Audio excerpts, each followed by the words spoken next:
Asseyez-vous. Vous êtes déjà assis. Parfait. Sortez votre Lagarde et Michard. Qu'est-ce qu'il y a, sans coin? Vous n'avez pas votre Lagarde et Michard, naturellement, comme d'habitude. Eh bien, suivez avec votre voisine. Attention, je vous ai à l'œil. Ça fait 2 mois que vous oubliez tous vos livres, sans coin. Je me demande si, à la limite, ce ne serait pas intentionné. Nous allons étudier Cyrano de Bergerac, qui est une pièce d'Edmond Rostand. Et si nous l'étudions aujourd'hui, c'est que demain soir, sur France 2, vous pourrez voir cette excellente pièce, Cyrano de Bergerac. Ça vous fera beaucoup de bien. Pendant ce temps-là, vous ne regarderez pas la télévision. Coquibus, qu'est-ce que vous tenez à la main? C'est Charlie Hebdo, monsieur. On vente le mercredi dans tous les kiosques.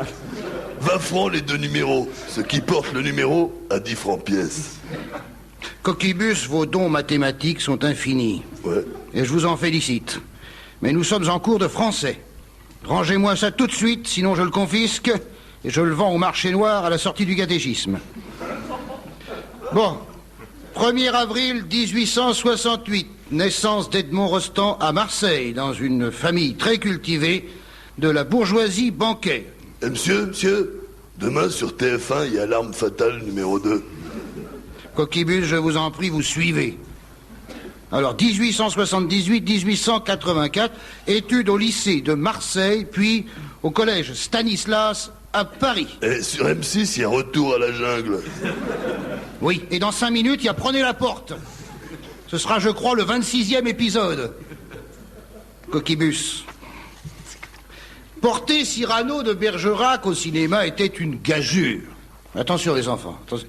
Gageure s'écrit G-A-G-E-U-R-E.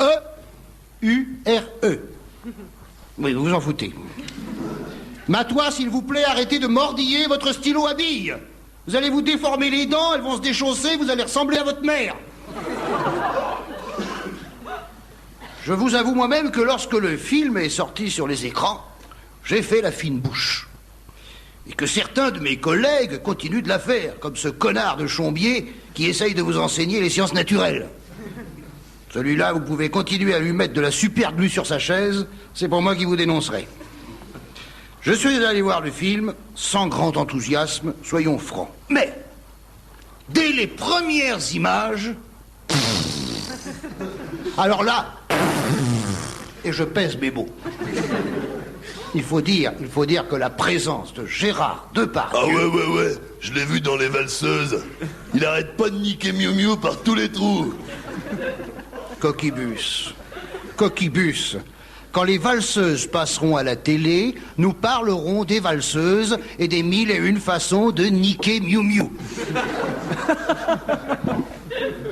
Suivez. Cela dit, pour terminer, Matois, éteignez ce pétard. Merci. Oui, vous pouvez garder le mégot, mais bon. J'aimerais que l'un d'entre vous résume la pièce en quelques mots, de manière à donner envie à tout le monde de la voir. Ouais, moi, monsieur, j'ai un plan. Ouais, j'ai un plan, moi. Coquibus, bon, d'accord, mais vous surveillez votre langage, hein?